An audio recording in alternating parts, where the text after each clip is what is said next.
Lord, as we begin today, we ask freshness of your Spirit, that out of confused issues may come simplicity of plan, that out of fear may come confidence, that out of hurry may come deliberation, that out of frustration may come guidance. Let us get to our work, not head first, but heart first. May we be able to disagree without being disagreeable, to differ without being difficult, to be honest without tension, and frank without offense, in an atmosphere of team spirit. Amen.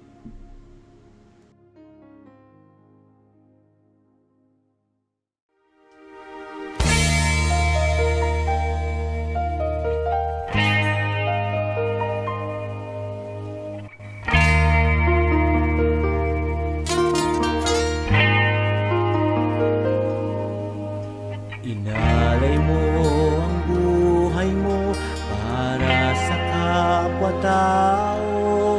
Mahirap man, tuloy pa rin ang iyong laban.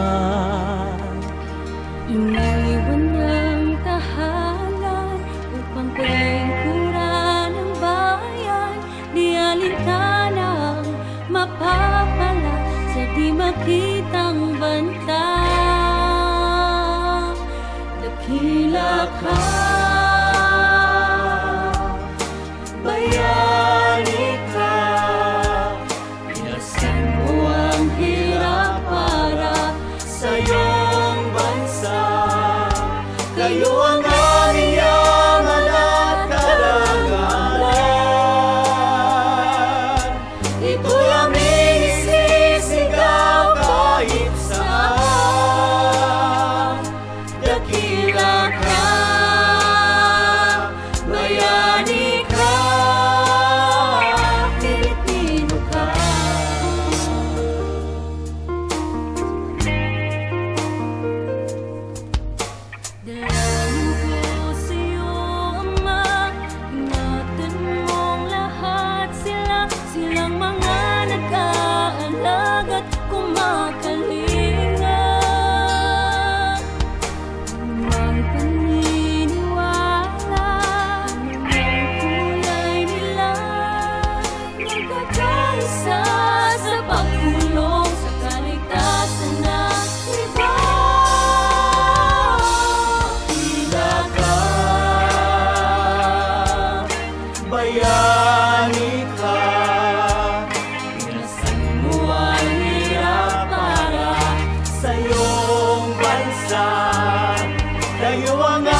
Good morning, Hassan National High School family.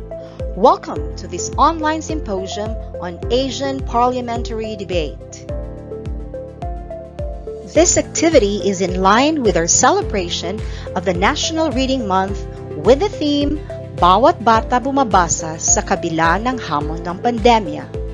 This is a nationwide campaign to make reading a habit even if we are in the midst of the pandemic. Now reflect on these questions. Do you read a lot? Why do you read? Who or what motivates you to read?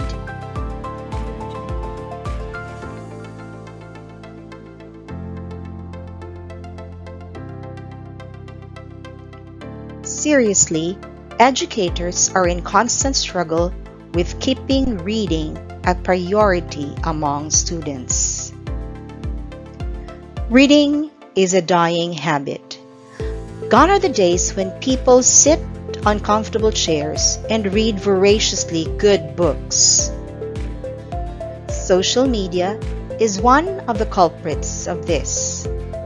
It has influenced people to drop their books, and worst, people have become antisocial during gatherings and at the dinner table. Because of this, a lot of people are misinformed and have become lazy. Now let me share with you the top 5 reasons why reading is important. Reading is food for the brain. As our physical body is nourished with a variety of food, our brain should also be kept healthy and exercised. Reading improves focus and concentration. As we read a good number of books or articles every day, our focus and concentration improve because we devote our time and attention to the book or article at hand. Reading opens our mind. As we read, we will interact with different people with different ideas, beliefs, and experiences. Reading helps you relax. When you are reading something good, your mind relaxes so as your body and the subject that you are reading about may bring you inner peace. Reading helps improve your memory. As you read, you will be using the memory area of your brain and will keep it active. Thus, memorizing gets easier. So don't hesitate and make reading a habit because for sure you will become the best person you envision to be. Learned, successful, and more. In connection with the topic in focus in today's symposium, which is Asian Parliamentary Debate, this is a very good avenue to exercise our mental faculties through reading. So watch and listen. Our speaker for today's affair is an accomplished and bemedaled woman who is passionate with her work and causes. She's an effective and efficient English teacher with 13 years of experience under her belt. She is an in-demand national and regional speaker on English communication, journalism, TV and radio-based instructions, leadership, culture and the arts, and a lot more. She's also very much involved in civic and church endeavors and activities, and is currently a member of Hassan Parish Restoration Development Committee. A prolific writer, an animal and nature lover, an adventurer, a movie and K-drama fanatic, and a dedicated and loving daughter, colleague, and friend. Ladies and gentlemen, Miss Joanne Catherine Zamaila Vallador.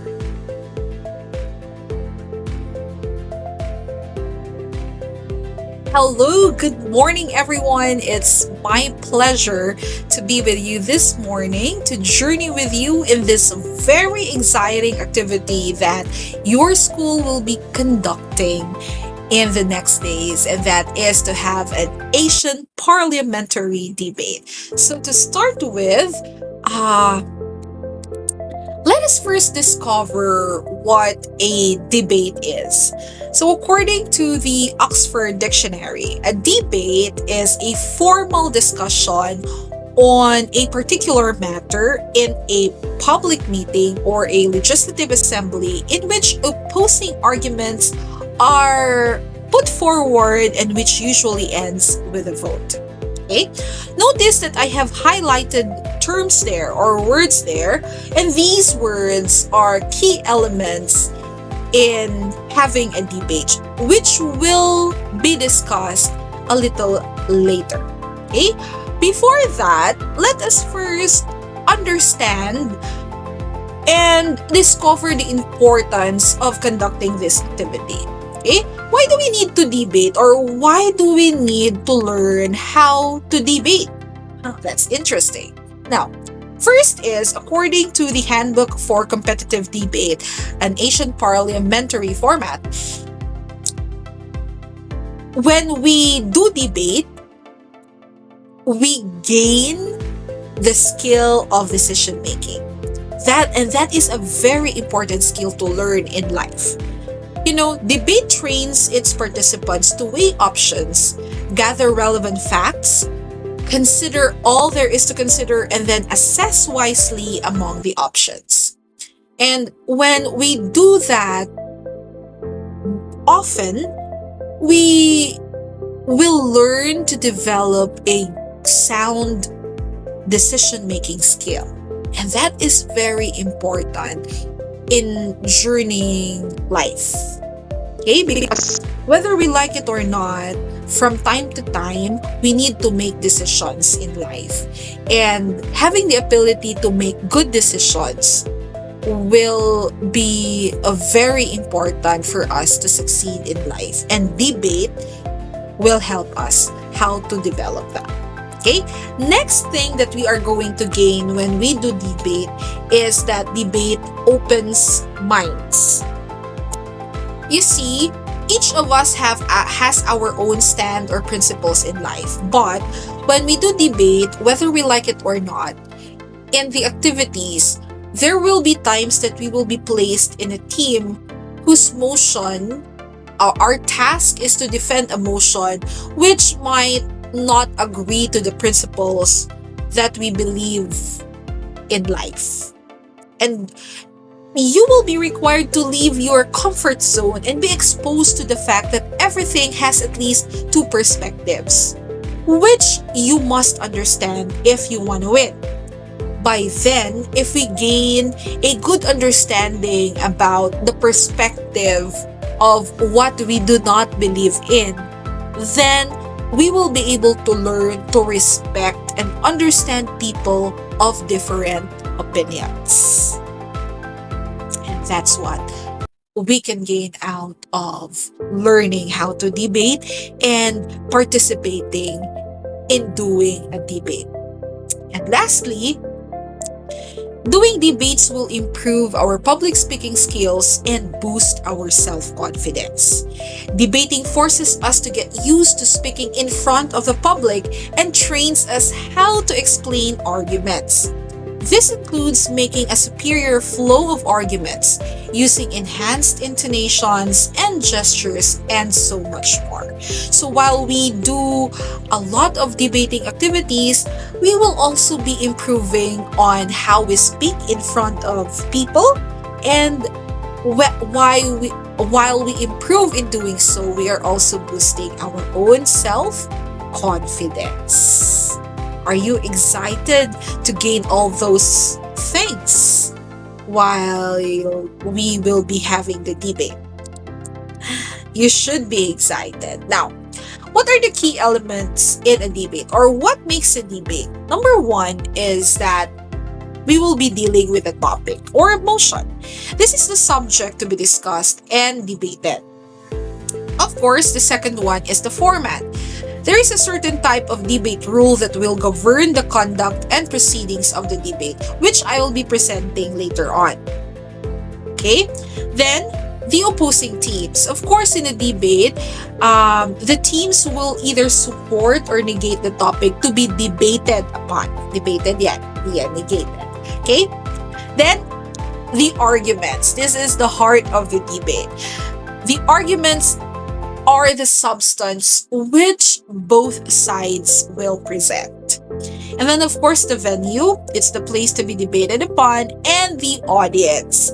These are the people who will witness and assess the issues of the debate. Okay? Now, what makes a good debate? So, I'll be sharing you characteristics of what makes a good debate. Number one is that a good debate is an informative one. It presents complete information and factual setting. Take note, factual setting. Debate is supposed to inform the public of what they should know. It should also educate the people and help them reach a logical understanding of facts. You see, debate is not merely a discussion or a telling of your own opinion based on your own understanding about certain issues. It is an intellectual discussion of issues. And when I say intellectual discussions, it is and must be based on facts. Okay, so we will be sharing facts and evidences that are based on researches. Okay, so the next thing that makes up a good debate is that it is well reasoned. Arguments raised in a debate must be logical, relevant, competent, and well explained. And then, of course, what makes a good debate is it's persuasive. The debate should give emphasis and force the strong arguments that need the support of the people. In order to convince the people in the position that the debaters are supporting, debaters must be fiery in presenting their issues. So, again, public speaking. If you want to win the debate, you must learn the different techniques of how to say your piece, how to deliver your speech in such a way that your listeners, your audience will be convinced on your stand. And that's being persuasive. Okay? Moving on, another characteristic of a good debate is that a good debate is orderly. It must follow a certain format that will govern the proceeding of the debate and the conduct of the debaters. The rules should, among others, set the task of each speaker and the time limit all noted to each of them. Speeches must be organized, structured, and presented in a methodological form. So later on, I'll be sharing to you about the time limit and the structure and the method of how to do the debate and how to go about your speeches of the individual speakers in the debate format that you will be using in the days to come. And then lastly, a good debate is dynamic. This means that since in a debate, two teams present opposing views, the said views must be responded to by both teams respectively. So all important points must be questioned and answered by each team, and teams must directly clash with the points raised by their opponent. Each speaker must contribute and respond to the requirements and necessities of the debate. In other words, having a good debate means to say that there is a very engaging exchange of intellectual discussion of the speakers. And that's what makes a debate very interesting to participate in and to watch. Okay? So, how does the school debate will go? Okay, first of all, the school will be having an Asian parliamentary debate. In an Asian parliamentary debate, there are two opposing teams. The first one is the government side, which proposes and defends the motion, and the second one is the opposition side, which refutes and negates the motion. Now, each side is composed of 3 members. For the government side, the first member of the team is the Prime Minister. He is also the one who is the first to speak. He's the one who opens the debate, defines the motion, and advances the arguments. So, the second person or the second member in the government side is the Deputy Prime Minister. He is the one who refutes at first instance the case of the opposition, re-establishes the government's claim, and advances the arguments. And the last member of the government side is the government whip. He is the one who makes an issue-based rebuttal of the opposition's case and summarizes the case of the government. That's the government whip. Now, for the opposition side, there are also 3 members. The first member, and the first speaker of the opposition side is the leader of the opposition. Its role is to respond directly to the case of the government by giving a direct clash and advances arguments. He may also challenge the motion if the definition is challengeable. I'll give you a thorough explanation on that in the next slides. The next member of the opposition side is the deputy leader of the opposition. He is the one who refutes the case of the deputy prime minister, re-establishes the case of the opposition, and advances an argument. And the last member of the opposition side is the opposition whip. The role of the opposition whip is to make an issue-based rebuttal of the government's and summarizes the case of the opposition. Okay, now, how does the debate go? So the flow of the debate is this. So we have 2 benches, the government bench and the opposition bench. In the Asian parliamentary debate, the first speaker is the Prime Minister, followed by the leader of the opposition. After the leader of the opposition, the next person to speak is the Deputy Prime Minister. He is then followed by the Deputy Leader of the opposition, and then the 5th speaker is the Government Whip. After the Government Whip is the Opposition Whip. All of these 6 speakers are given 7-minute constructive speeches. So they are going to deliver their speeches within a 7-minute period. Now, within those 7-minute constructive speeches, the opposite side, okay, or the opponent of each of the sides may raise a point of information. The point of information may be raised by the opposing side after the 1st minute up to the 6th minute. So they can ask questions within while the speaker is delivering the speech.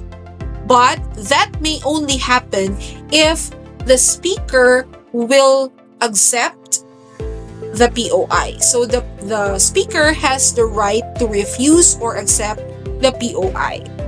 However, the last 2 speeches in a debate, in an Asian parliamentary debate, which we call the reply speeches, cannot have POIs. So after the opposition whip, the opposition side will give its 4-minute reply speech.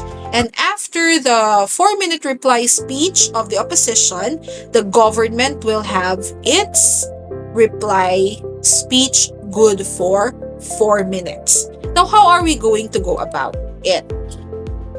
Okay, so let's discuss the speaker roles and how are they going to deliver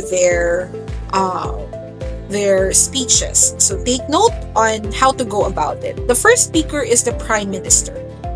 The Prime Minister is the speaker tasked to set the pace of the debate by defining its parameters and introducing the general pace of the government bench's case. In other words, the government side has the privilege to define the parameters or set the parameters or decide on what are the things that we are to debate only, the limits of the debate.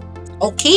Now, ideally, the speech will go through this outline. Number one is the definition of the motion's key terms. Number two is provide a concise background or history leading to the issue. Number three is to give a framework of the government bench's case. For example, you could discuss about mechanisms if there are any. And then, the Prime Minister will discuss also the argumentation flow. That is telling what the government's first argument is and what the Deputy Prime Minister will talk about. And then after he did that, he is going to introduce the first argument and then assert the government stand. Okay? Now, for the leader of the opposition, he is the first rebuttal speaker, as he is the second speaker after the Prime Minister. So his role is to rebut the first speaker of the debate who sets the pace of the argumentation for the opposition bench while debunking the claims and arguments made by the Prime Minister. So ideally, the outline of the speech of the leader of the opposition is, first is he has to give the statement of clash, meaning to say he has to say if he agrees or disagrees with the context or the parameters of the debate that was set by the Prime Minister of the government side. And then after that, line of a counter proposal for a redefinition of the status quo. Okay? And then he is going to signpost the arguments to be used by the leader of the opposition and the deputy leader of the opposition. That is, he is going to tell what is their first argument and what are the arguments that are to be discussed by the DLO or the deputy leader of the opposition. And then he is going to rebut the government bench's case and then elaborate on his own arguments. And then, of course, assert again the stand of the opposition side, or what we call he is going to do a tie back or a wrap up of his arguments or his speech. And then the second set of speakers are the deputies. Okay, so the Deputy Prime Minister and the Deputy Leader of the Opposition. They are both benches of the House who are generally tasked to rebuild the case of their bench, while at the same time introduce fresh arguments and debunk further the opposite bench's claims and arguments. So generally, this is the outline of the flow of their speeches. Number one is signposting of the deputy's arguments. So you are to tell what are your next claims or next arguments, and then do rebuttals of what the previous speaker has said, and then elaborate on your own deputy arguments, and then tie back. Specifically, their speeches will contain the following. For the Deputy Prime Minister, first, rebut the first argument from the leader of the opposition. So the Deputy Prime Minister should listen to the leader of the opposition speech so he can rebut his first argument. The second is rebut the rebuttals to the Prime Minister's argument. So how is that? Remember that the leader of the opposition is the first person who is going to give the rebuttal speech, meaning to say he has points that will clash the argument of the Prime Minister. Okay? So after rebutting the argument of the leader of the opposition, the Deputy Prime Minister should rebut the rebuttal to the Prime Minister's argument. So he is going to answer the argument rebuttal of the leader of the opposition to towards the Prime Minister's argument. Okay, so laban-laban. And then after doing that, he is going to introduce his second and third argument. Okay, and then reassert the government stand and case. For the deputy leader of the opposition, he is the next speaker after the deputy prime minister. His speech will go this way. He's going to rebut the deputy prime minister and the prime minister's arguments, and then rebut the rebuttals to the leader of the opposition arguments. So, okay, duha na ang speaker. There are already two speakers from the government side. So he is going to rebut what they have said. And then after rebutting what they have said, he is also going to rebut what they say about the leader of the opposition's arguments. So in other words, lalabanan niya, he is going to protect the stand of the leader of the opposition. And then after doing that, he's going to introduce the first and the second argument that they have for the opposition side, and then reassert the opposition stand and case. The third set of speakers in the Asian parliamentary debate are the whips. So they are the last speakers from both benches prior to the reply speeches. The whips are tasked to identify the different issues that transpire during the debate while establishing why their respective benches have clinched such issues, and eventually the debate based on the arguments already presented.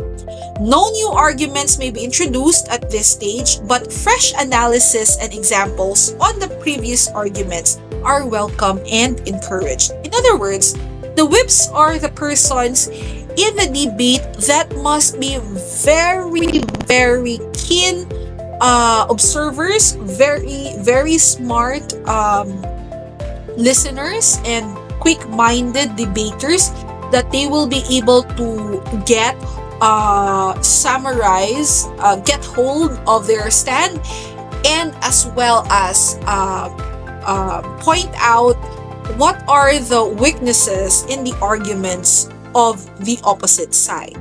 Okay? So, ideally, their speech outlines will follow this. They have the introduction, the statement of perceived issues, and then they are going to provide comparative analysis of both benches' arguments based on a particular issue, and then they'll do the wrap-up.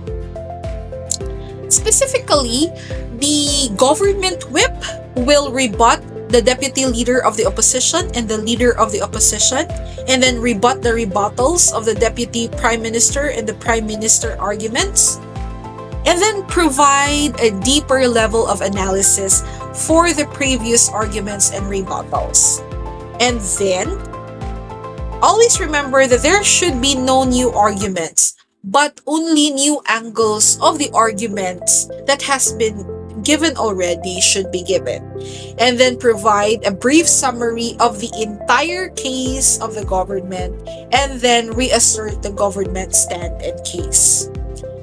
For the opposition whip, his role is this: rebut the deputy prime minister and the prime minister arguments, rebut the rebuttals to the leader of the opposition and the deputy leader of the opposition arguments, provide a deeper level of analysis for the previous arguments and rebuttals that has expired, and then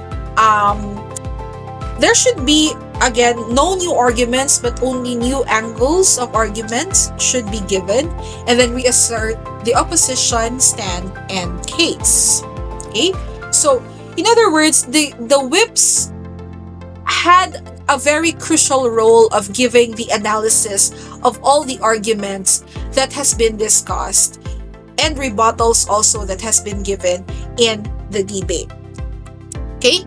So after they give their pieces for the whips, the last speakers in a debate are the reply speakers. They are the final speakers for each of the House's benches who are tasked to give an adjudicator's point of view summary on why their side won the debate. So, bakit kami ang nanalo? That's their role. As to the whips, reply speeches must not present any new arguments. Ideally, a reply speech is only a brief and concise re-evaluation of the crucial arguments that your side presented. And at this point in the debate, no point of information may be raised, and the speech should only be 4 minutes long. So unlike the speeches, the 6 speeches ahead of the reply speeches, all of them are 7-minute speeches. The reply speeches are all only good for 4 minutes. Basically, the reply speakers can only be done by either the first or the second speaker. Meaning to say, it could only be the Prime Minister or the Deputy Prime Minister for the government side, or the Leader of the Opposition or the Deputy Leader of the Opposition for the opposition side. Why is that so? Because they are the people who had the longest time during the entire course of the debate to think and listen on the entire run of the debate, so they can give an evaluation. Number 2, a biased oral adjudication of why the debate should go to their own bench. Okay? And then, third is the role of the reply speakers is to highlight issues they think their side won, carefully tiptoe around issues think they lost. And then, of course, the speech must sound fresh as opposed to verbal regurgitation, meaning to say, hindi siya pabalik-balik. So it should sound fresh. And then, the reply speakers should reassert their stand. Okay? Now, let's go to the motion.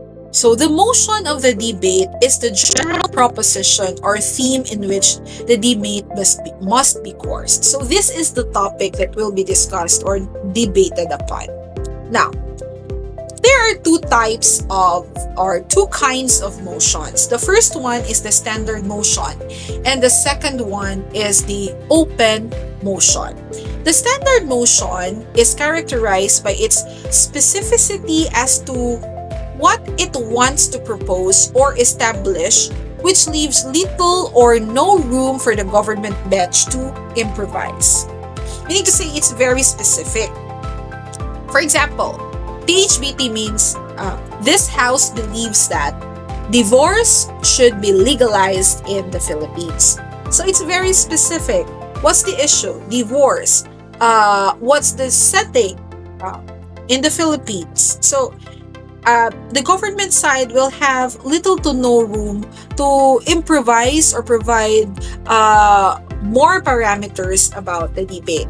However, for open motion, this motion gives the Prime Minister enough leeway to define the motion creatively without losing its basic premise. For example, this House believes that basic education should be prioritized by the Philippine government. So, why is it an open motion? Because it's not very specific. It talks broadly about basic education. So what about the basic education? There are so many things that can be discussed about basic education. So that's why it says that there is an enough leeway for the Prime Minister of the government side to define the motion and set certain parameters with it in the course of the debate. Okay? So, very important to remember. The privilege of interpretation or giving the parameters, the definition of the key terms, primarily rests on the Prime Minister of the government side. But in cases where the opposition bench feels that the definition has put the debate beyond the premise dictated by the motion, a definitional challenge may be waged immediately upon his turn by the leader of the opposition based on the following grounds. So there are 3 grounds. The first one is squirrel, This happens when the definition presented by the Prime Minister has not conformed to the spirit of the motion. The spirit of the motion should be extracted from its words at its simplest possible terms that a reasonably intelligent person could associate. Now, the second ground is time setting, time-place setting. This happens when the definition and setting given by the Prime Minister are based on an overly specific knowledge. For example, setting a debate in medieval China. So, that's so like old na, and the setting might not be relevant to a current issue. Okay? So, pwedeng ganon. And then the last ground is truism. It is a claim that is as obvious or self-evident as to be hardly worth mentioning, except as a reminder or as a rhetorical. For example, the motion, this house believes that the ocean is filled with water. Clearly, that motion is not debatable at all. Because of course, ocean is filled with water. So, there's no point of having a debate with that. Okay? So, that's one ground for challenging the definitions set by the Prime Minister. But of course, we must remember that upon the declaration of a challenge, the leader of the opposition must redefine the motion as he deems correct and reasonable and argue against such definition, while the remaining speakers on each side would argue the validity or invalidity of each other's definition and debate for or against accordingly. It is important to note, however, that challenges are highly discouraged except in cases where blatant abuse of discretion has occurred. Why is it discouraged? Because the debate will no longer be about the motion per se, but on the definition of terms. So it will not be as interesting as it will be because you will just be debating on the terms. Okay? So, ayun.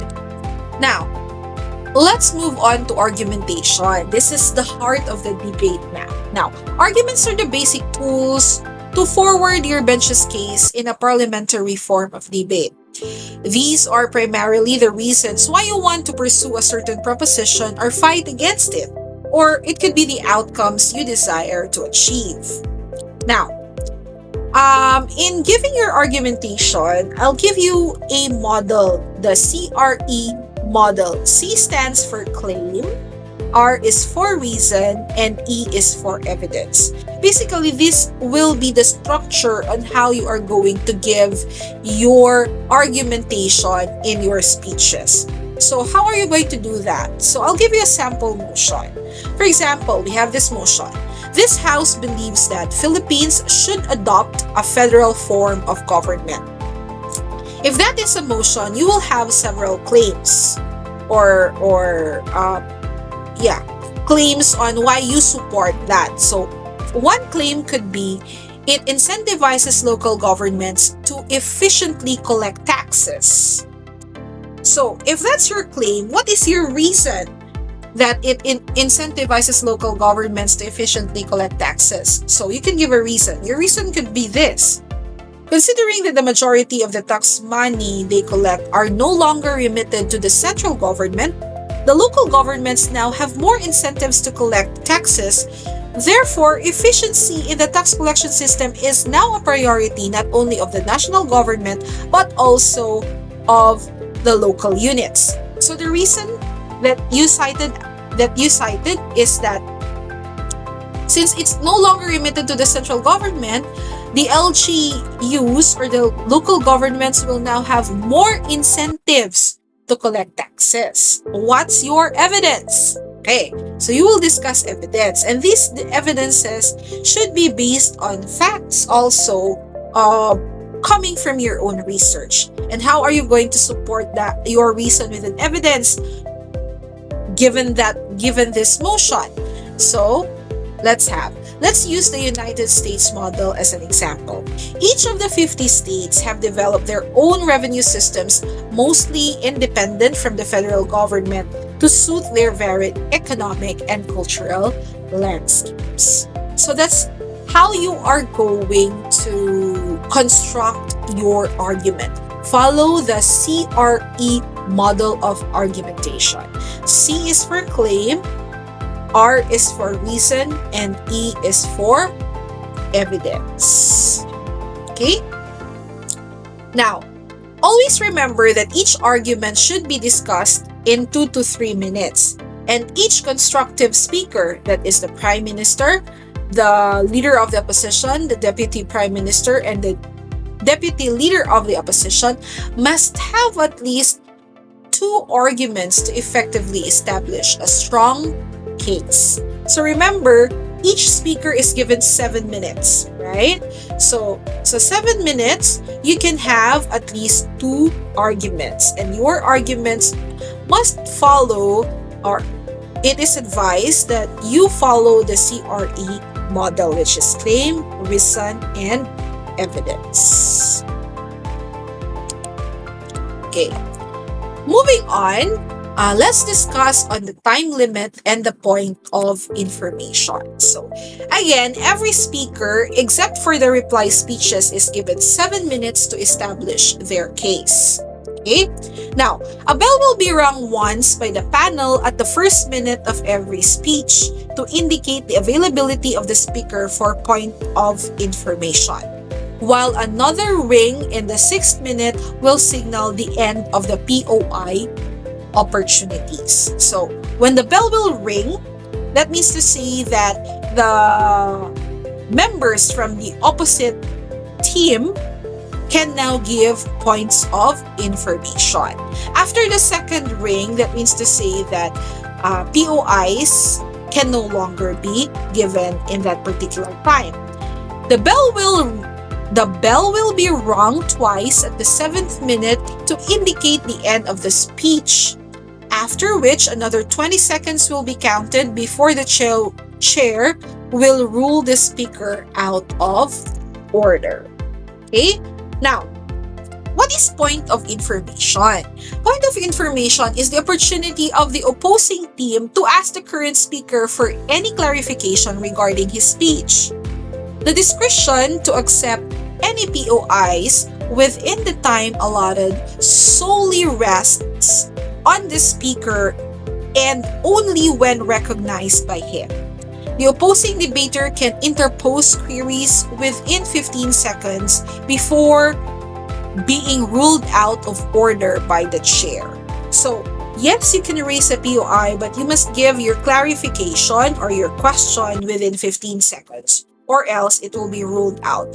But you can only give your POI if the current speaker will accept it.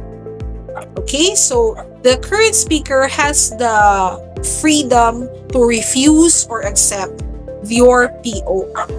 Okay, now ideally, a debate should start within 30 minutes upon the release of the motion. So, in other words, you will be given your motions on the day of the debate. Okay, and then when you will be given your motions, you will be given 30 minutes to prepare before the debate will start. Okay? So, how are you going to be judged? There are only 3 criteria in judging a debate and the debaters. The first one is matter. We call this the 3 M's. The first one is matter, meaning it's the content of your speech. It contains your arguments, the definition, and etc. The second M is manner, the effectivity of the speech delivery or your style, your delivery. And then the third one is the method, the organization, and the speech structure. So these are the only elements that will be, or the criteria that the adjudicators will be using in judging the debate. Okay, so That's it. Thank you very much for listening to our stream today. And I hope that you have learned a lot. And together, we are going to make this journey in doing the Asian parliamentary debate a very productive and worthwhile one. Thank you very much once again, and these are my references for today's presentation. Thank you and have a good day, good time to prepare in your respective speeches for the upcoming Asian parliamentary debate. Thank you. Thank you very much, Madam Joanne Catherine Z. Validor. That was indeed a very insightful speech. At this point, we would like to present the Certificate of Recognition to Madam Joanne Catherine Z. Validor in grateful acknowledgement of her effort and expertise as resource speaker during the conduct of the online symposium on Asian parliamentary debate in celebration of the National Reading Month 2021 with the theme Bawat Bata Bumabasa sa Kabila ng Hamon ng Pandemya, given this 15th day of November, the year of the Lord 2021. Signed, Maria Alimil L. Fontilar, Senior High School Reading Coordinator, Gina J. Barcinal, Head Teacher 1, and Florencia D. Baang, Secondary Principal 2. We would like to inform our dear viewers that Hasaan National High School Senior High School Department will conduct its first Asian Parliamentary Debate Contest on November 29 to 30, 2021.